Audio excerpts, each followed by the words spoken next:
Well, welcome everyone. My name is Kenneth Thompson. I'm CEO of Musical Arts Center of San Antonio, MACSA. I'm here with Alexis Barton, who is the events director for MACSA. Also, Tom Vela, who is our chief strategy officer. Tom is also, there's Tom. Hello, hey Tom. He's also in the background today. He's going to be helping with everything in the background. And we're thrilled to have Dennis Alexander with us today. An absolutely amazing person, as well as an incredible composer and musician. And we're going to be talking about an upcoming festival, but I want to get his bio read to everyone. This is like this version of the bio. It's really about, you know. Please, I'll keep it short. Okay, I'll keep it short. So Dennis, he's one of North America's most prolific and popular composers of piano music of all levels. He taught piano and pedagogy at the University of Montana for 24 years. And then he's taught privately as well, and also taught at Cal State Fullerton and Cal State Northridge. In 2015, he was honored with the Lifetime Achievement Award at the National Conference of Piano Pedagogy, or Keyboard Pedagogy, I should say. He currently lives in Albuquerque, New Mexico, and he's still actively composing and touring the world. And one of the places he's coming is San Antonio, Texas, in November. This year, 2023, November 10th and 11th, for the Musical Arts Center of San Antonio, the MACSA Dennis Alexander Festival. So thrilled that you made time in your schedule, Dennis, to come and be with us. And we're really excited about a couple of great days to celebrate your music and your musicianship. So welcome. Thank you so much. And Ken, I'm delighted to be coming back to San Antonio. It was several years ago that I was there, and saw your wonderful school, your Musical Arts Center.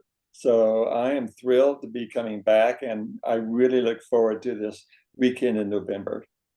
Fantastic. Well, we're really excited about it. And I was curious. Now, you've had a very busy year. Where else have you been in 2023 thus far? Oh goodness, this year really hasn't been that busy. I'm trying to retire. I'm not doing a very good job of it, but I did last year for the National MTNA conference in Reno, conducted the intermediate master class there, and that was lots of fun. We had a Dennis Alexander Festival here in Albuquerque. We have another one coming up in Phoenix, actually Tempe, I should say, at the Arizona State University. That's going to be a competition and a festival the weekend right before I'm in San Antonio. So I look forward to that event as well.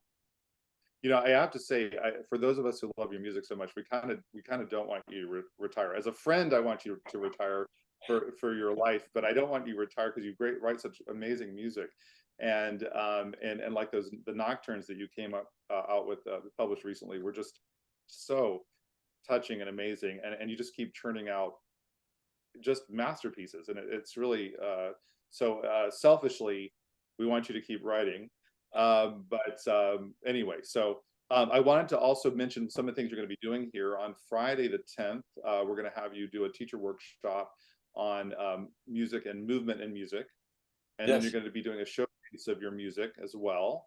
So we're very excited about that showcase, and we're going to open that up to the San Antonio Music Teachers Association as well as MACSA teachers, and then a master class for intermediate and advanced students on, where the wide open in terms of the composers. And then Saturday, we're going to be presenting multiple recitals of your music with our students playing it, and it's going to be a great opportunity for them to get to know you, and for you to get to know them, and for them to have time with you. So it's really, I think, it's going to be a great few days, and hopefully it won't be too hot here. Hopefully it will be pleasant for you. And do you want to say anything a little bit about your teacher workshop in the morning? I'm kind of excited about that. Just kind of, I gave the title, but just maybe a little snippet of what that's going to be about.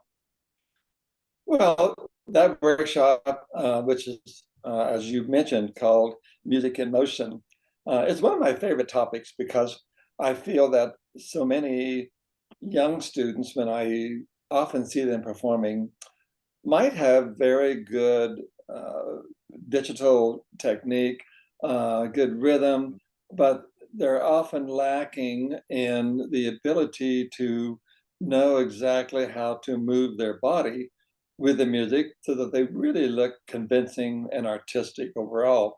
So this presentation is going to talk about different ways we can use our body to enhance the artistry they might already have, or if students might tend to look a little stiff at the instrument, what we can do to loosen them up a little bit and make their body work more with the music so they really come across to the audience as an artistic performer.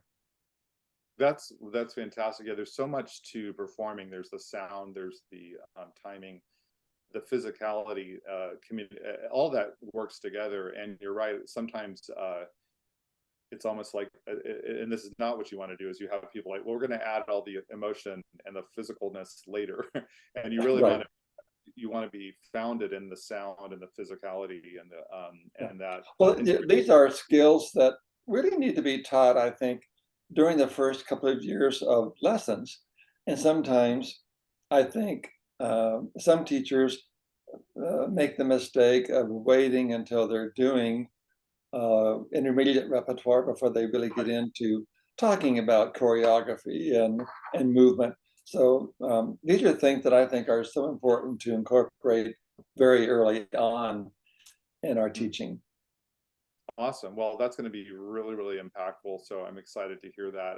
I've heard you speak many times, and I want to just mention one thing that you've done some in a lot of your workshops. You'll talk about phrasing, and the way you talk about phrasing is just so natural and impactful. I remember coming away from the first workshop I heard of yours, where you spoke about phrasing, and immediately, like, it just shifted it was just something just shifted, and it was just such a clear way. And you talked about it in terms of language and just sort of like musical gestures in a sense, right, in the sound itself, and it was just really, really impactful to me. So I'm excited to hear this. Thank you. Absolutely. So we have Alexis. Now we asked we have a student question for you first. I'm going to have Alexis ask that, and then we have some questions. And some of these are musical. Well, I guess quite a few of them are musical, but we want to get to know you a little better and help everyone else get to know you better. So I'll let Alexis throw out a few questions now, if you would, Alexis. Yeah, so we got some questions from Nicholas from Miss Maldonado's studio. And one of the things that Nicholas was wondering was, what made you start composing music? Well, that's always an interesting question. I get asked that question a lot, Nicholas. And I will be very, very honest with you. I never planned to be a composer. I majored in piano performance. And what I really wanted to do and aspire to was to be a performer, a chamber music musician, and a teacher. So for the first, 15 years or so of my professional life, when I was teaching at the University of Montana, I was strictly teaching piano performance, had lots of different levels of piano majors and piano pedagogy, and was doing lots and lots of performing, not only with a wonderful violinist, but solo recitals, occasional performances with orchestra. And that was my main work, and I was very happy doing that. In 1986, I was asked to be one of the clinicians, I guess you should say, for Alfred Music Publishing, Amanda Vick Lefko, who was one of the co-authors of a very popular method at the time. It was called Alfred's Basic Piano Library. Asked if I would assist she and Willard Palmer in conducting these workshops around the country to promote the method. And the first summer I was out, I was having lunch with Morty Manis, who was the president of Alfred, and his wife, and he asked me if I would consider composing the duet books that they wanted to have to go along with the method. And I was a little surprised to get this question asked. And I told Morty right then and there, Morty, I've never written a thing in my life. And he was rather surprised. And he said, well, why not? And I said, well, to be honest, no one's ever asked me. I was very happy doing my performing work and my teaching work. And I had never actually really studied composition in college. I had all the courses. I had taught piano pedagogy. I played by ear. I knew kind of what teachers would like to see in the way of new repertoire, but I had never even thought about writing it myself. But I somehow knew that I could do this. So I just blurted out, yes, I'd be happy to do that. So that's actually where my career as a composer began, very unexpectedly and surprisingly. And nicely for me and for my publisher, the music was well received. And it just kind of opened up a whole new vocation for me as a composer of educational music. And it all began back in 1986. Okay, this totally blows my mind because I had not heard that story, at least in that way. And what an inspirational story that is, because you're looking back now, I mean, you're so loved and successful in this arena, and obviously a big part of it. One of the things I've always been really admired about music, aside from the fact that it's so beautiful and well written, is that it's also well structured. Like the technical aspects, you have to have a tremendous understanding of piano technique and pedagogy to write the way that you write. And I'd love to ask more about that in a little bit later. But that is just what an incredible life story. And the key there is you said yes. You see, something inside of you said to say yes, right? And that's really cool. Yeah, but Ken, one of the things I always tell young people, if I'm giving workshops at a university for, say, music majors or for especially piano majors, is I tell them to be versatile. In your undergraduate and graduate programs, do your best to take lots of different courses, because the name of the game today in the music industry, and in fact in most any industry, is to be versatile. If you only take piano performance, if you've never had piano pedagogy, if you've never had certain types of maybe technology courses, business courses, all of those types of things give you a background that might make it possible for when the opportunity arose down the future for something like what happened to me, you can say yes, and it'll open up more doors for you as you pursue your vocations. That's a beautiful way to put it. I think we sometimes forget too that Mozart, Beethoven, Haydn, they were exceedingly versatile. I think they would be giving similar advice. Then you have to kind of be sort of entrepreneurial in your thinking. I think Sure. No matter whether you go into the academic side of music or not, but that versatility and the ability to put a lot of new things together is really, really critical. Especially now, so many things are changing technologically and communication wise, and yet so many things are also the same in terms of humanity and expression and music. Go ahead. Yes, yeah, and Ken, one thing I might just mention, and especially for the benefit of the teachers out there, my first teacher was so wonderful. She never discouraged me when I enjoyed improvising at lessons. She was rather amused by it all. But I would often go to my lessons, and sometimes I would just make up things. I would change my pieces around and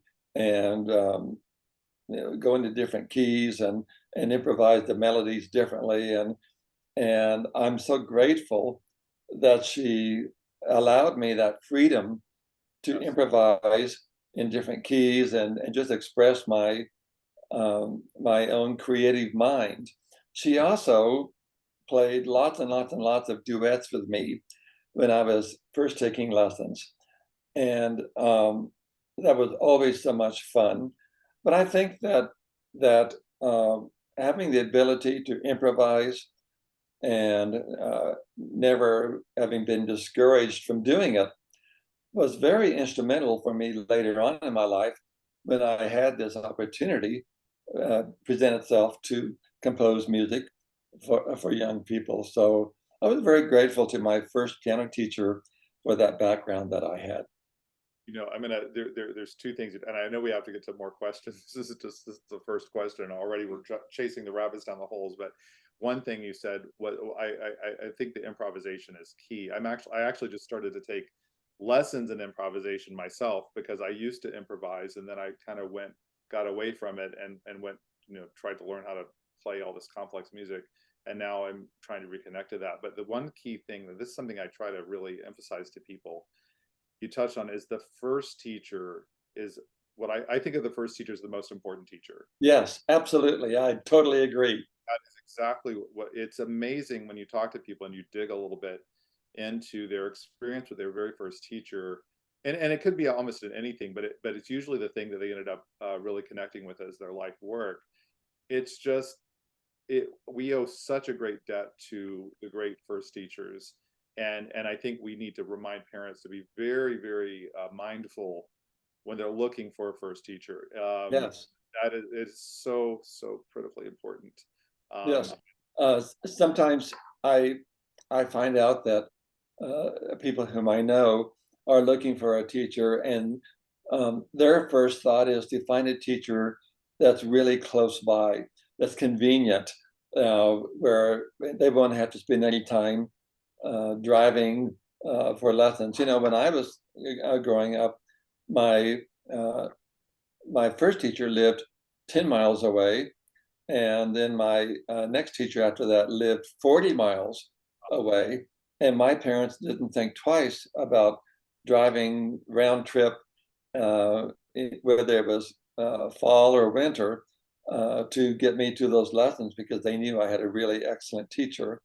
And I'm so grateful that my parents were insightful like that. Yeah, it's really critically important, and I'd love to. We could, well, we I could dive in more, but let's get to question number two for. Okay. Go ahead, Alexis. All right. So Nicholas had a second question for you. He wants to know, how do you compose your music? Well, that's a very that's a big question. Yeah. we could talk for several hours just about that. But Nicholas, every piece that I write starts off with either sometimes a title in mind, gives me inspiration for the character of the piece that might come out. Sometimes I have a rhythmical pattern that I would like to explore, and then sometimes I have a particular melody in mind that I really am hearing in my head that gives me a really good start to a piece. But I really think for lots of, especially young composers today, one of the hardest things in getting a new piece going is the beginning.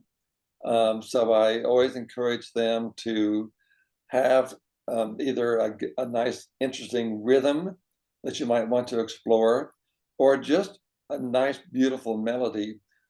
Sometimes creating a beautiful melody is not the easiest thing in the world.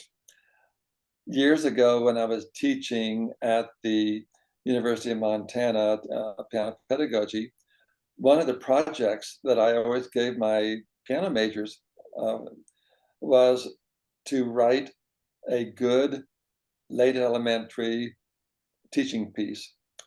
And I was always amazed when I gave them this project at how, I'll just be blunt, badly they would create a melody line that just didn't really make much sense.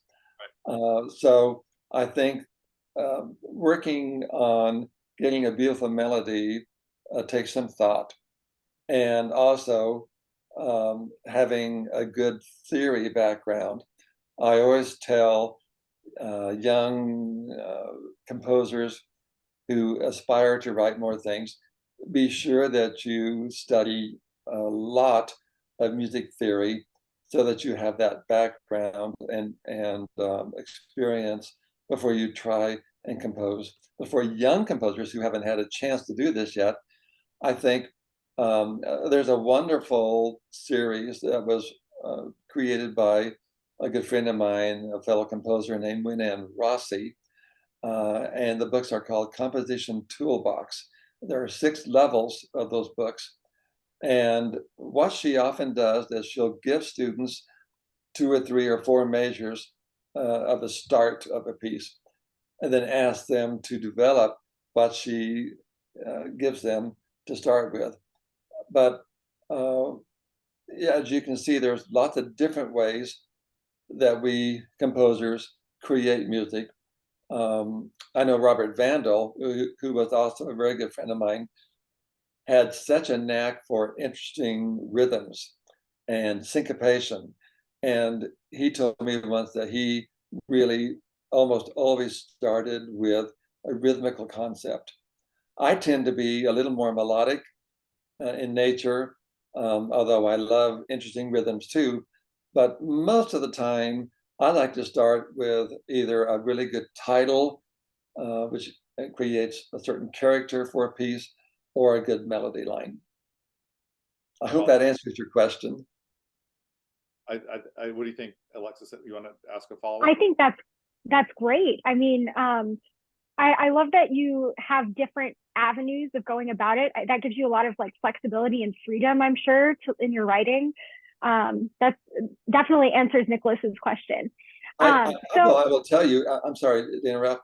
I will tell you, when I first started writing for Alfred Music, I had so many ideas going in my head all the time. In fact, it was sometimes hard to even sleep at night because I would go to sleep thinking about, I would hear a piece in my head, and I would literally, I would go to bed with a piece of or staff paper notebook next to me on the floor, and I would sometimes wake up and I would jot down a pattern or a rhythm or the first 3 or 4 measures of a piece that was going on in my head.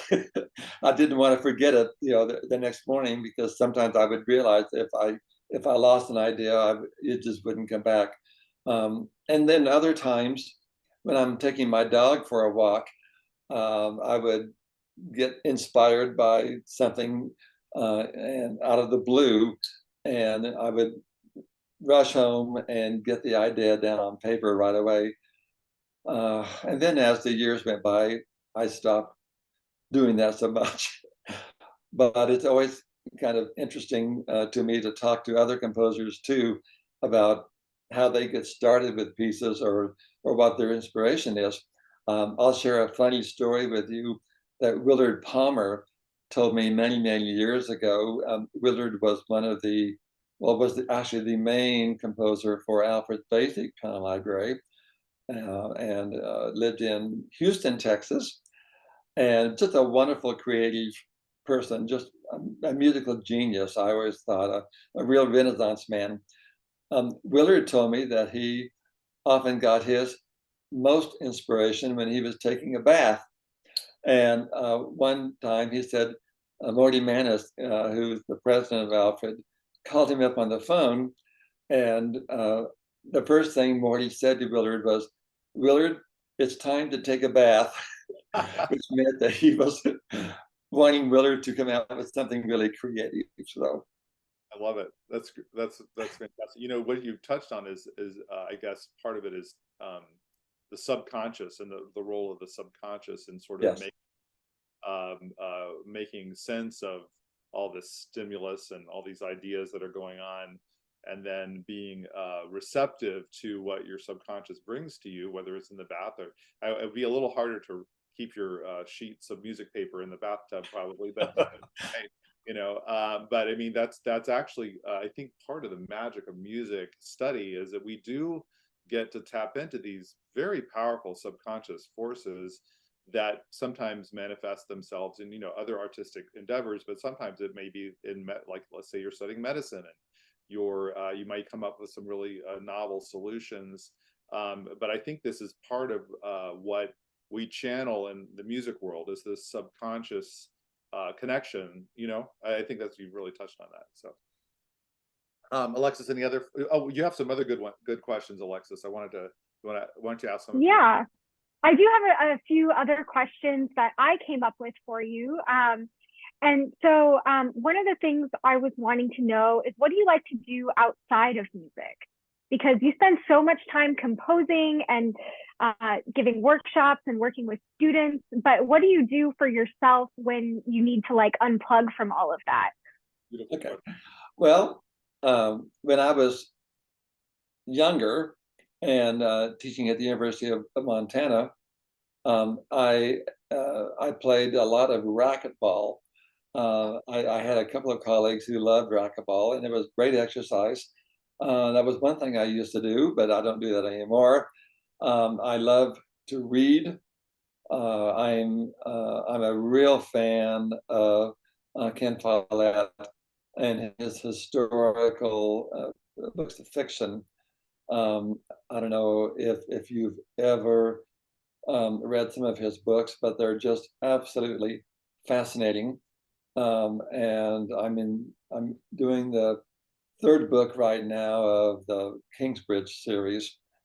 So that's one thing I love. I also love to cook, and I've done lots of that over the years. Lots of entertaining and lots of cooking. I like to try new things in the kitchen. It's very relaxing to me, and also very creative.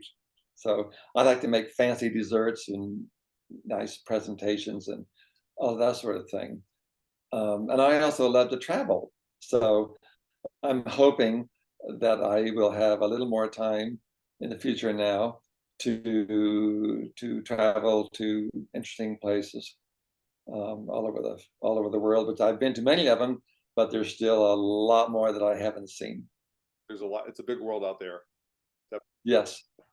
Awesome. Thank you so much for that answer. Alexis, do you want to maybe ask one more, and then I'll ask one of mine? Yeah, I'll ask one more. So I'm curious, what's your favorite piece of music that's been written by someone else that you find really inspiring? Yeah, there are so many pieces that I love. That would be really hard to pin down. Gosh, my favorite classical composer, I would have to say, is Chopin. It's rare that I ever have done a concert, solo recital, where I did not include pieces by Chopin. I also really love Rachmaninoff. As you can tell, I'm romantic at heart. It's my favorite medium to write in. It's one reason why I wrote the two books of nocturnes, just because I love Chopin's nocturnes so much. And I love Rachmaninoff because of the complexity of his writing and all the orchestral piano music that he writes as well. So I love Mozart. I love Bach. I mean, I love so many composers, but from a purely selfish and personal standpoint, Chopin and Rachmaninoff are my favorite composers. I also have favorite educational composers whose music I admire very, very much and feel are so talented. One of them, in fact, lives in Texas, Timothy Brown, whom I think is just an incredible composer and a very, very talented individual. And Mike Springer as well. Mona Regino. You all have lots of very talented people right there in Texas. We're very fortunate. Texas is a very big piano state, and I mean, teaching wise, performance wise, and we're very, Yeah. you know. Of course, then I think about Willard Palmer, who used to. Right, that's right. He was living, was in Houston. Amanda Vick Lethco, Yes. there at the University of Texas. Right. But you all have quite a tradition down there of fabulous musicians and composers and pianists and teachers. Absolutely. Well, I wanted to get in a couple of questions, and I actually one of the things that I think is so, and it's kind of interesting you mentioned this this assignment that you would give your pedagogy students about to write a melody, and when you said that, as soon as you said that, it sounded like one of those things that you would think on the surface would be a very easy thing to do, and then you'd sit down with a piano and a score, a blank score, and suddenly realize, oh my, this is not so easy. And I've been amazed at, and I think even the idea of a pedagogical composer. One, it's extreme. The music is extremely important to us as teachers because we're able to bridge so many gaps and guide these students through extremely high quality works. But what's amazing to me is how you can, with certain limitations, with certain pedagogical limitations, you can create such engaging music, not only for the beginner level, which is amazing in and of itself, but of course, what works for a beginner or intermediate level pianist is not going to work for an advanced level pianist who wants more activity. So, and it's, you know what I mean? So there's a sensibility across the whole spectrum of levels. And how do you even begin to do that? I mean, that is a kind of a large question, I suppose, but I just, I don't, I hope I'm getting it across. Like, how do you create Your each level? Yeah, for the different levels, like beginner versus intermediate versus advanced, for example? Well, first of all, I will admit that writing good, interesting elementary pieces is much more difficult than writing a more advanced piece. So, yeah. Because you're at the beginning level, you're so limited as to what you can do rhythmically or even sometimes harmonically. So you have to be very, very careful to write something that is interesting and not just in the key of C major with 1, 4, and 5 chords. I get very, very bored with pieces that tend to just use very standard chord progressions. I like elementary pieces that get students all over the keyboard, that gives them a wide range of sounds to explore, because I think elementary students love those kinds of things. They'll be getting, those elementary pieces in their method books, but when they're doing supplementary music at that level, I like to widen their horizons a little bit and give them opportunities to explore fun sounds, maybe clusters, hands crossing in both directions, using the pedal in different ways to create interesting colors. I'm a composer that loves color. When I did my Splash of Color books, that was a real important series for me. I think about various elementary pieces that I've written over the years. Just recently, I was commissioned to write several new pieces for the Royal Conservatory of Music and their new 6th series of celebration series. One of the pieces that I wrote for them at the elementary level, it was very elementary, was a piece called A Gorilla Named Chi. I think young children, beginning students, always like pieces that have to do with animals. And so I came up with this idea of a gorilla named Chi. And in the piece, words are very important as well. for, I think, for young beginners. So that's another aspect of being a composer that is challenging. Intermediate and advanced pieces don't have words, but elementary pieces do have words. So I often spent a lot of time thinking about words in music and how the words can maybe enhance the performing experience or the rhythmical experience or the creative experience within the music. And a gorilla named Chi, this gorilla, even though he's a big scary animal, is scared to death of mice. Oh. So there are places in the music where Chi sees 2 mice, and then he sees 3 mice, and he really freaks out. But the mice are represented by crossing over the left hand over the right hand on the 2 black keys, or the 3 black keys when he sees 3 mice. And then at the end of the piece, I go down the keyboard through several different registers with those 3 black key clusters. That's just one little example of how I try and create interesting sounds for elementary pieces. Another little piece is from a book. It's one of my favorite elementary books. And I'm just gonna hold it up. Yes. It's called Animal Magic. Yes. This is an older book. It's been out for a long, long time. It's still a popular book, but there's a piece in this book called The Cantankerous Kangaroo. And when I wrote this piece, I wanted to create a piece for a young pianist that uses a lot of open fifths. Those kinds of patterns help with a young child to really develop their hand position, the arch in the hand, and getting a little more strength in the 5th finger.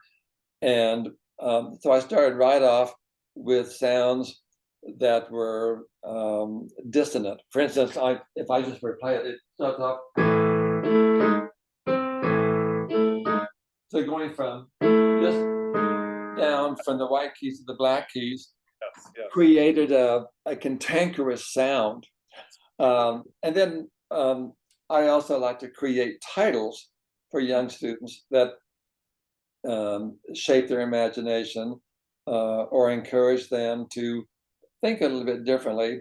A lot of students might not know what the word cantankerous means, so they find out through the music what cantankerous sounds might be. So there's just all kinds of things that we think about when we write for that elementary level that that makes those pieces interesting, fun to play. I try and write music that I think young students will have fun practicing.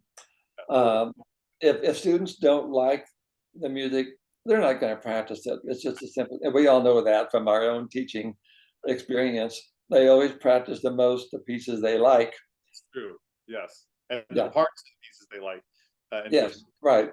Exactly. You know, one thing I wanted to mention about that, because I think that what happens is that, you know, they're in particular with these early level pieces, it's so critical that the music engages them in some way. And like you said, and that's because there's a point with students where music will sort of take them over. You know, when they get to a certain level, certain type of music, where it's just more like we're kind of their supporter and their guide. But in the early stages, certainly back, I mean, I was fortunate because I started with actually I was in the Music Pathways book, and you know, was introduced early to some more flexible things. But when I was in pedagogy and we were studying some quite old methods, you could really see how challenging it was to, you know, you pretty much like, you will practice, and you know, that it was like you had to be tough. There was a culture of toughness around, you will practice until, and then someday you'll like it. But what's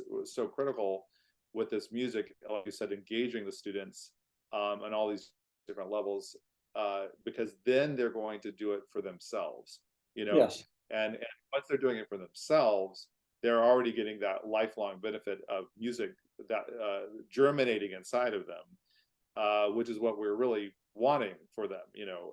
And so that's amazing. I want to make sure we're almost out of time, but I wanted to ask Alexis if she had any follow-ups or any other thoughts. Um, just I guess it's really exciting to have you like coming to San Antonio to work with our students. And I think that getting to see this, they'll see how like personable and wonderful you are. And I know like I've had some little students who are like really excited for you to come, but also intimidated by it. And I think like they need not be intimidated because you're so kind and you've written such beautiful music for them to play. And I really want them to feel inspired by your music. And I think that's been happening in our lessons the last few weeks. So I'm really excited about that. Yeah, I'm so happy to hear that, Alexis. You know, I've had the honor really of hearing and seeing young people all over the world over the years playing my music, and I just think it's always so much fun to interact with young students. When I was young and taking lessons, I never had the opportunity to play for a living composer. Um, all of the composers that I played were dead composers, you know, many years ago, and I always kind of wished that I had had the opportunity to play for a living composer.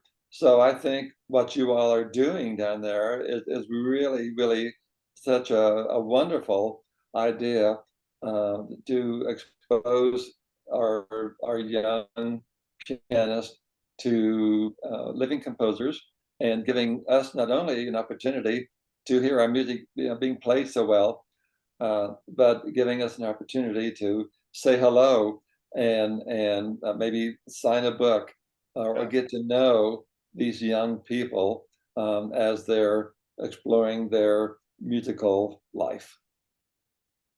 Very well said. That was beautifully said, and we're very excited that you're going to come. And I can think of no one better to come and visit our students than you, Dennis. I'm so excited. I've had the honor of knowing you for quite some time now, and I've always had a great time with you and in your workshops. And you're just a wonderful person and a phenomenal chef. I can attest to that personally. Phenomenal chef. So, as a reminder to everyone listening, we are going to be having a Dennis Alexander Festival, November 10th and 11th. That's a Friday and a Saturday. Musical Arts Center of San Antonio in San Antonio, Texas.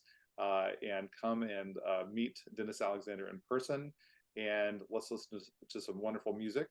And we will close. Thank you so much, Dennis, for making the time for us today, and thank you, Alexis, for asking your questions and being here. And also thank you, Tom Vela, for doing all the technical stuff behind the scenes. All very. Can I have one question for you? May I ask you a quick question? Yes, of course, please. I love these wonderful, colorful shapes that are on the wall behind you. Yes, Tell me about those. Those are my father's. My father. That's what I thought.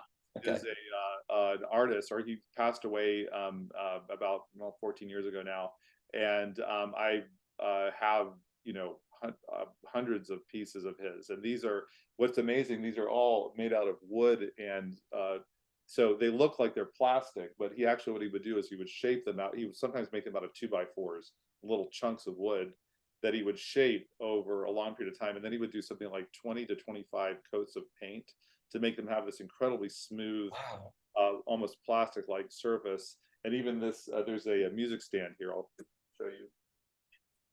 That's so this is a musical stand that's actually flexible. It looks a little bit like Cocapelli.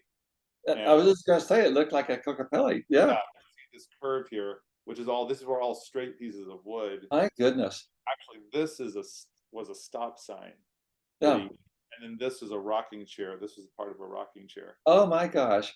Well, I recall years ago you told me about your father's artwork, so I had a feeling that that was what I was seeing, but I just wanted to make sure they're just fascinating, beautiful pieces. Thank you for asking. Also, the MACSA logo is my dad's too. So How wonderful. Yeah, I did not pick up the visual artistry gene, but but I love all of his works, and I kind of curate them for myself. Well, you certainly picked up the musical artistry genes. I got the musical ones. Yes, I did. He was a rock and roller. For those who didn't know, and thank you for that. I'm very honored that you would say that. So, all right. Well, we'll close. Thank you all for listening and being here, and thank you, Dennis, so much, and Alexis and Tom. And we will look forward to the festival coming up very Me soon. too. I can't wait. Thank you. Thank you so much. Have a great Bye-bye. day.